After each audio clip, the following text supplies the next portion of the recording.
इस वक्त की बड़ी खबर सामने आ रही है। इंदौर से इस वक्त की बड़ी खबर, कांग्रेस प्रत्याशी ने नामांकन फॉर्म वापस ले लिया है। अक्षय कांति बम ने नामांकन वापस लिया। इंदौर में कांग्रेस कोई प्रत्याशी नहीं, विधायक रमेश मेंदोला के साथ फॉर्म वापस लेने आए थे।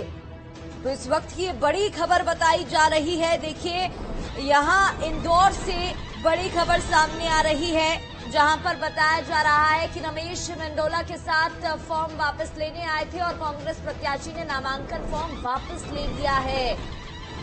तो अक्षय कांति बम, जो कि इंदौर से प्रत्याशी कांग्रेस की तरफ से मैदान में ताल ठोकते नजर आ रहे थे, मैदान में उतरे थे, उन्हें टिकट मिला था कांग्रेस की तरफ से। उन्होंने अब कांग्रेस से टिकट वापस दे दिया है। उन्होंने नामांकन वापस कर दिया है। इंदौर में कांग्रेस का कोई प्रत्याशी नहीं है हाल फिलहाल। रमेश मेंदोला के साथ आए थे फॉर्म वापस देने के लिए। इंदौर से इस वक्त की बड़ी खबर आपको बता रहे हैं। देखिए, इंदौर से प्रत्याशी घोषित किया गया कांग्रेस की तरफ से और ये बड़ी खबर आपको बता रहे हैं, जहां पर फॉर्म वापस देने के लिए आए वो। और इस समय इंदौर में कांग्रेस का कोई प्रत्याशी नहीं है। रमेश मेंदोला के साथ फॉर्म वापस लेने के लिए आए थे, क्योंकि अब यहां से कोई प्रत्याशी नहीं है। कांग्रेस प्रत्याशी ने नामांकन वापस ले लिया है। तो ये बड़ी खबर आपको बता रहे हैं। मध्य प्रदेश से बड़ी खबर निकलकर सामने आ रही है। आपको इंदौर की जानकारी दे रहे हैं। इंदौर की इस वक्त की बड़ी खबर, इंदौर जहां से अक्षय कांति बम कांग्रेस की तरफ से मैदान में थे और शंकर लालवानी भाजपा की तरफ से मैदान में। शंकर लालवानी उनके खिलाफ मैदान में लड़ रहे थे, लेकिन इस वक्त की बड़ी खबर सामने आ रही है कि अक्षय कांति बम, जो कि कांग्रेस से मैदान में उतरे थे, फिलहाल फॉर्म लेने के लिए पहुंचे, क्योंकि नामांकन फॉर्म उन्होंने वापस लिया है। अक्षय कांति बम ने अपना नामांकन वापस ले लिया है। इंदौर में कांग्रेस का कोई प्रत्याशी इसी के साथ नहीं है। रमेश मेंदोला के साथ फॉर्म वापस लेने आए, लेकिन बड़ा सवाल खड़ा ये होता है कि आखिर ऐसा क्या हो गया जो उन्होंने आखिरी समय में नामांकन वापस ले लिया है। और सचिन हमारे संवाददाता हमारे साथ जुड़ गए। सचिन, इस वक्त की बड़ी खबर सामने आ रही है, वजह क्या बताई जा रही है? आखिर ऐसा क्या हुआ जो इतना बड़ा कदम उठा लिया? देखिए, ये अभी कुछ देर पूर्व की ये है कि जब अक्षय बम इंदौर क्षेत्र के विधायक रमेश मेंदोला के साथ कलेक्टर ऑफिस पहुंचे थे और अपना नामांकन वापस ले लिया है, और मीडिया से उन्होंने किसी भी प्रकार की कोई बात नहीं की गई है। अभी तक जानकारी यही आ रही है कि वह बीजेपी में भी शामिल हो सकते हैं। जी बिल्कुल, ऐसे में तो अब कांग्रेस की तरफ से, क्योंकि देखिए एक बड़ा चेहरा माने जाते हैं और अब कांग्रेस की तरफ से कोई भी प्रत्याशी मैदान में नहीं है। कितने बजे ये खबर सामने आई? क्या इस पर कोई प्रतिक्रिया भी अब तक आ पाई है कि नहीं? अभी ये कुछ समय पूर्व, आधे घंटे पूर्व की यह पूरी वो है जो ये पहुंचे थे, एकदम से कलेक्टर ऑफिस अचानक पहुंचे, क्योंकि आज फॉर्म वापसी का आखिरी दिन है इंदौर की जो लोकसभा सीट है उसको लेकर। और उसके बाद साथ में रमेश मेंदोला और भाजपा के कुछ नेता इनके साथ थे क्षेत्र क्रमांक 2 के, और उन्होंने जाते से ही अपना नामांकन जो उन्होंने भरा था वो उन्होंने वापस लिया है, और उसके बाद वह वहां से चुपचाप चले गए। सबसे बड़ा सवाल ये है तो कि क्या नाराजगी थी? कुछ खबरें पहले से सामने आ रही थी कि कुछ ठीक नहीं चल रहा है, क्या अंदर ही कुछ विवाद चल रहा था, या संपर्क में थे भाजपा के नेताओं के? कुछ खबर ऐसी? अभी तक ऐसा कुछ भी ऐसी कोई बातें सामने नहीं आई है, क्योंकि अभी पिछले कई दिनों से वो लगातार जनसंपर्क कर रहे थे, अपना लोगों से मिल रहे थे, बड़े बड़े बुद्धिजीवियों से भी उन्होंने बैठकें की थी, सब कुछ किया था। कांग्रेस के कई नेता साथ में थे, यहाँ तक कि इनका फॉर्म जमा करते टाइम भी जीतू पटवारी और उमंग सिंघार भी यहाँ पे इंदौर में आए थे। उस टाइम भी उन लोगों ने यहाँ पे जब फॉर्म जमा किया था, उसके बाद ये लोग वहां से चले गए थे। यहाँ पे आम सभा भी की गई थी और जोर शोर से ये अपना प्रचार प्रसार कर भी रहे थे, लोगों से मिल भी रहे थे। लेकिन एकदम अचानक ऐसा क्या हुआ जो एकदम से आज सुबह, क्योंकि नामांकन की जो आज आखिरी तारीख है, उसके बाद आज सुबह एकदम अचानक से यह रमेश मेंदोला जो विधायक हैं क्षेत्र क्रमांक 2 के, जो आप बोल रहे हैं कि बीजेपी में शामिल हो सकते हैं, बीजेपी ज्वाइन कर सकते हैं, तो इससे जुड़ी क्या खबर सामने आ रही है? क्या मुलाकात की कोई खबर? क्योंकि देखिए, फिलहाल ज्वाइनिंग अभियान की बात करें तो प्रभारी नरोत्तम मिश्रा हैं। अभी की स्थिति ऐसी है कि सबसे बड़ा सवाल यही है कि वह कांग्रेस प्रत्याशी थे अक्षय कांति बम, वह विधायक जो भाजपा के ही विधायक हैं और कैलाश विजयवर्गीय के खास समर्थक हैं, उन्हीं के साथ आके उन्होंने फॉर्म वापस लिया है। तो अब यही कयास लगाए जा रहे हैं कि सुबह या शाम में हो सकता है कि वह पूरे तरीके से बीजेपी में शामिल हो जाएं, क्योंकि अब यहाँ पे कोई भी ऐसा कांग्रेस का कोई भी ऐसा उम्मीदवार नहीं है जो क्योंकि इस अक्षय बम के अलावा किसी ने भी फॉर्म नहीं भरा है। अब सबसे बड़ा सवाल ये है कि कांग्रेस से यहाँ पे मैदान में कौन उतरेगा शंकर लालवानी के सामने, और उसके बाद अगर ये बीजेपी में शामिल भी हो जाते हैं तो उसके बाद आगे क्या रुख रहेगा, क्योंकि कांग्रेस का भी अभी तक कुछ भी कोई किसी प्रकार का कोई रिएक्शन अभी तक कांग्रेस की तरफ से सामने नहीं आया है। जी बिल्कुल, जरा ये भी जानकारी आप दीजिएगा कि इसके बाद क्या प्रक्रिया रहती है, क्योंकि ये जो बड़ा स्टेप यहाँ पर लिया गया है कांग्रेस के प्रत्याशी की तरफ से, अब आगे क्या कुछ प्रक्रिया देखने को मिलेगी? क्योंकि देखा जाए तो यहाँ पे क्योंकि कई बार ऐसा भी हुआ है, क्योंकि यही अक्षय कांति बम है जो विधानसभा 4 से कांग्रेस की टिकट कांग्रेस का विधायक का टिकट मांग रहे थे और इन्होंने खूब कोशिश भी की थी, लेकिन कमलनाथ और सज्जन वर्मा के कारण यहाँ पे 4 नंबर विधानसभा से किसी और को, राजा मनवानी नाम के व्यक्ति को यहाँ पे विधानसभा का टिकट दे दिया गया था। उसके बाद से ये नाराज भी चल रहे थे और ये काम भी नहीं कर रहे थे, लेकिन जीतू पटवारी के कहने पे इनको यह टिकट दिया गया। जीतू पटवारी ने इनको खूब मनाया, तब जाके ये टिकट के लिए हामी भरी और उसके बाद इन्होंने प्रचार प्रसार शुरू करा, अच्छे से बकायदा ये कैंपेनिंग कर रहे थे। और उसके बाद एकदम से अचानक से आज ये बीजेपी के विधायक रमेश बिंदोला के साथ आते हैं और वहां पे अपना फॉर्म वापस ले लेते हैं और बगैर मीडिया से किसी प्रकार की कोई बात करे वो वहां से चले जाते हैं। तो सवाल ये खड़ा हो रहा है कि अब कांग्रेस की तरफ से मैदान में कौन होगा, क्योंकि अभी तक ये चीज की कुछ भी क्लैरिटी नहीं है कि इसके अलावा कांग्रेस की तरफ से कौन, क्या ये किसी और को समर्थन देगी यहाँ पे कांग्रेस, क्योंकि इंडी गठबंधन का जैसे पूरे देश भर में कहीं ना कहीं गठबंधन है। एमपी की बात करें तो खजुराहो में भी इसी तरीके के हालात हुए थे। तो अब ये है कि अब कांग्रेस क्या स्टैंड लेती है यह देखना होगा। जी बिल्कुल, खजुराहो से भी ऐसी तस्वीरें, ऐसी खबर सामने आई थी जहां पर जो एसपी से प्रत्याशी थी उनका नामांकन रद्द हो गया था, जो इंडी गठबंधन से प्रत्याशी खड़ी हुई थी, फिर अब एक ये और सीट, फिर ऐसे में क्या ये 2 सीट सुरक्षित बीजेपी के लिए मान ली जाए, क्योंकि यहाँ पर तो मजबूत दिखाई दे रही है भारतीय जनता पार्टी पहले से ही। जी बिल्कुल, यह इंदौर की जो लोकसभा सीट है वह 35 से 40 सालों से बीजेपी का ही कब्जा रहा है। इसके पहले पूर्व लोकसभा स्पीकर रही सुमित्रा महाजन लगातार इंदौर से 8 बार की सांसद रही हैं और उसके पिछले बार से शंकर लालवानी को टिकट दिया गया था, वह भी यहाँ से 5.5 लाख वोटों से जीते थे। और यहाँ पे कैलाश विजयवर्गीय ने इंदौर की सीट के लिए 8 लाख वोट से जीत का जो उन्होंने जो घोषणा की थी, शायद ये उसकी पहली स्टेप है। अभी किस तरीके से यहाँ पे होगा, अभी आने वाले समय में देखना होगा कि जनता का क्या रुख रहता है, वह किसको वोट करती है, क्योंकि यहाँ पे अभी करीब 26 फॉर्म हैं, जो 26 फॉर्म यहाँ पे किए गए थे, भरे गए थे यहाँ पे, और उसमें 26 फॉर्म अभी भी हैं। अब वो किन के फॉर्म है अभी इस चीज की पुष्टि नहीं हो पाई है, लेकिन मुख्य रूप से यहाँ पे इंदौर में कांग्रेस और बीजेपी ही आपस में यहाँ पे चुनाव लड़ती है।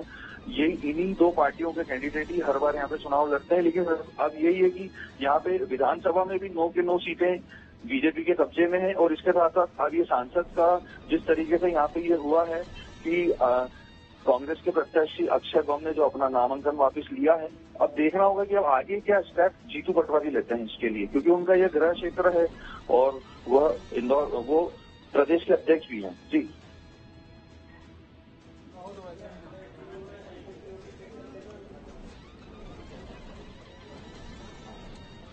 हेलो,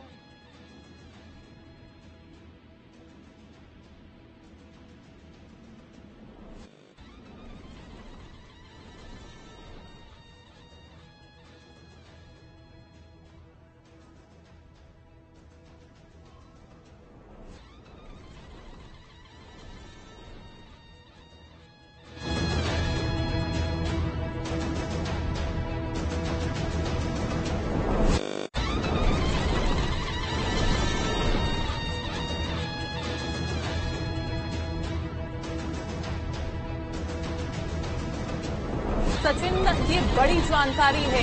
ऐसे में तो ये भी माना जा रहा था कि चूंकि पहले से ही हम देख रहे थे कि बीजेपी कहीं ना कहीं स्ट्रांग होती हुई दिखाई दे रही थी, अब ऐसे में इस तरीके से ये एक तरफ बैकफुट पर कांग्रेस आ जाती है। गौरव हमारे साथ जुड़ गए हैं भोपाल से। गौरव, कांग्रेस बैकफुट पर आती हुई नजर आ रही है। इसके पीछे क्या कोई बड़ी वजह आप देख पा रहे हैं? क्या ये मान लिया जाए कि जिस तरीके से मध्य प्रदेश में बीजेपी स्ट्रांग होती जा रही थी, जिस तरीके से दौरे केंद्रीय मंत्रियों के हो रहे थे, अब ऐसे में बैकफुट पर आना कितना बड़ा यहां पर नुकसानदायक कांग्रेस के लिए साबित हो सकता है?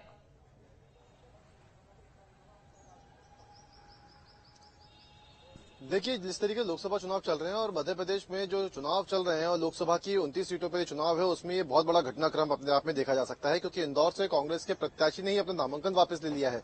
नामांकन वापस लेने भी वो जाते हैं तो रमेश मेंदोला के साथ, जो बीजेपी के विधायक और कद्दावर नेता इंदौर से जाने जाते हैं, और ऐसे में जो अक्षय बम है वो उनके साथ जाते हैं, तो नामांकन वापस लेते हैं, क्योंकि आज नामांकन वापसी की आखिरी तारीख थी। चौथे चरण में इंदौर में चुनाव होना है, मालवा के जो चुनाव है चौथे चरण में होने हैं, और ऐसे में इंदौर सबसे अहम लोकसभा सीट के तौर पर जानी जाती है।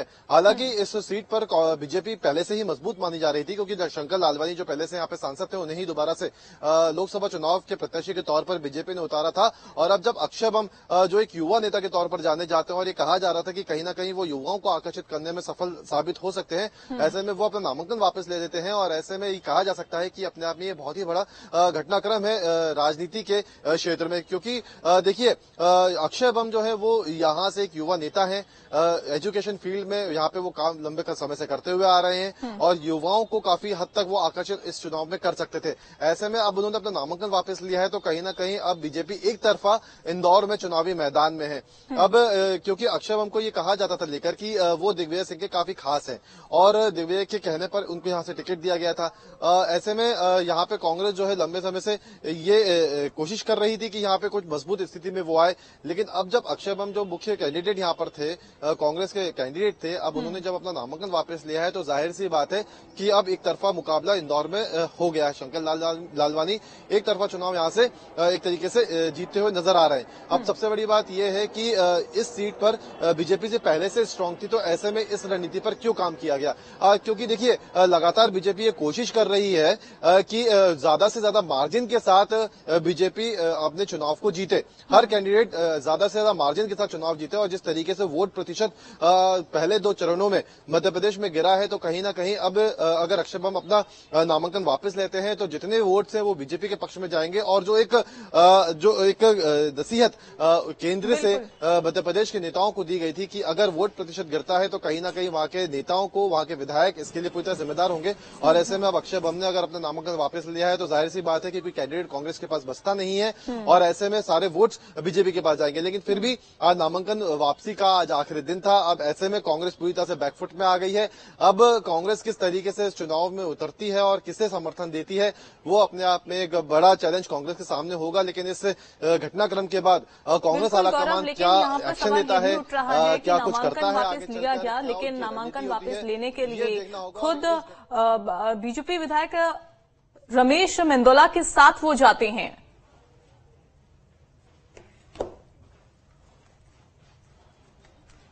देखिए, जाहिर सी बात है, रमेश मेंदोला उनके साथ अगर जा रहे हैं नामांकन वापस लेने के लिए, तो कहीं ना कहीं ये बात साफ है कि अक्षय बम अब बीजेपी का दामन भी थाम सकते हैं आगे चलकर, क्योंकि बीजेपी के नेता के साथ वो जा रहे हैं। देखिए, अपने आप में बड़ा घटनाक्रम इसलिए भी हो जाता है कि एक तरफ बीजेपी चुनावी मैदान में है, तो दूसरी तरफ कांग्रेस चुनावी मैदान में है। कांग्रेस का जो कैंडिडेट है यहाँ पे, वही अब बीजेपी के वरिष्ठ या कहें वहां के दिग्गज नेता के साथ अपना नाम वापस करने के लिए आ रहा है। तो इसको समझा जा सकता है कि किस तरीके से सियासी गणित यहाँ पे बीजेपी ने जमाया है, किस तरीके का। देखिए, कहते हैं कि राजनीति में साम दाम दंड भेद सभी राजनीति पे काम करती है, राजनीतिक दल काम करते हैं, और बीजेपी किस तरीके से यहाँ पे काम कर रही है इस घटनाक्रम से साबित होता है। क्योंकि एक तरफ जहां लोगों के बीच बीजेपी पहुंच रही है, जनता के बीच में अपने काम बताने की कोशिश कर रही है, ये बता रही है कि किस तरीके से विकास के आधार पर बीजेपी इस चुनावी मैदान में उतरी है, तो वहीं जो सामने जो विपक्ष के कैंडिडेट हैं उनको किस तरीके से तोड़ रही है, ये अपने आप में बहुत बड़ा घटनाक्रम हो जाता है। क्योंकि यहाँ पे मुकाबला ही पूरी तरह से आपके पास लौटूंगी। नेहा बग्गा हमारे साथ जुड़ गई हैं बीजेपी की तरफ से। नेहा बग्गा,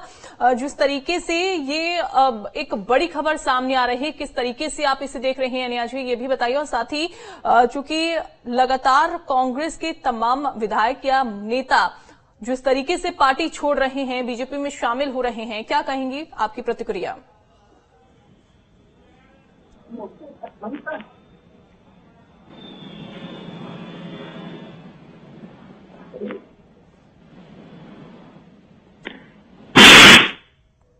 लगता है आवाज मेरी आवाज क्या पहुंच पा रही है आप तक?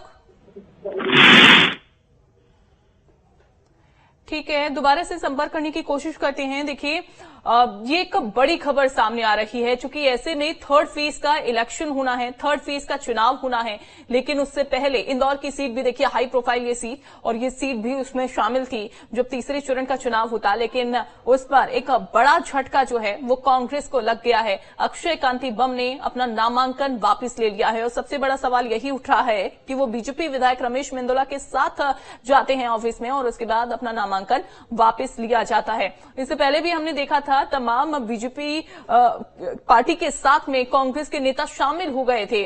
बताया जा रहा था, उनकी तरफ से कहा जाता था कि जो बीजेपी की रीति नीति है उससे प्रभावित हम हो रहे हैं, कांग्रेस में अपना अलग मनमुटाव चल रहा है, यही वजह सामने आई। लेकिन फिलहाल तो आपको बता दें, एक बड़ा सवाल यहां पर खड़ा हो रहा है। नेहा बग्गा एक बार फिर से जुड़ गई हैं। नेहा जी, किस तरीके से आप इसे देख रही हैं? कांग्रेस प्रत्याशी अक्षय बम अपना नामांकन फॉर्म वापस लेने के लिए पहुंचे हैं। लेकिन बहुत स्पष्ट है कि कांग्रेस के पास नेता नहीं है, नीति नहीं है, और जिस प्रकार की परिस्थितियां हैं उसमें कांग्रेस के लोग भी जानते हैं कि अगर कोई राष्ट्र हित में काम कर सकता है तो आदरणीय नरेंद्र मोदी जी हैं।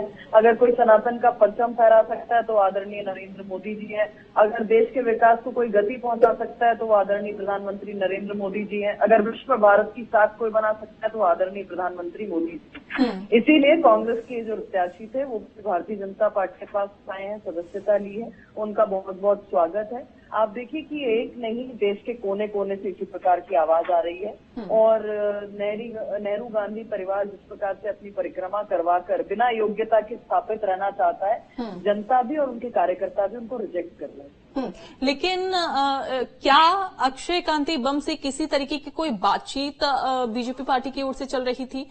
क्या संपर्क में वो पहले से थे? देखिए, भारतीय जनता पार्टी किसी से संपर्क नहीं करती, ना किसी से बातचीत करती है।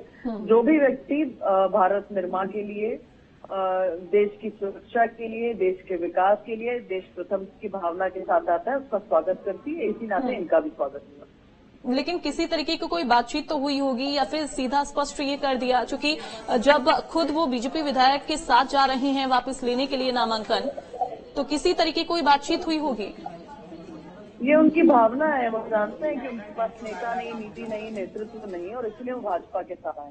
भाजपा में किसी प्रकार की बातचीत नहीं होती, बात एक ही है, राष्ट्र सर्वप्रथम की भावना। ठीक है, ठीक है। प्रगति भी हमारे साथ बनी हुई है। प्रगति, किस तरीके से आप इसे देख रही हैं अब आगे? जी अगर जुड़ी हुई है तो नेहा जी से एक सवाल मेरा ये रहेगा। नेहा जी, अगर कोई खबर आप तक पहुंच गई है तो बताइएगा कितने बजे ज्वाइन कर सकते हैं बीजेपी, क्योंकि हम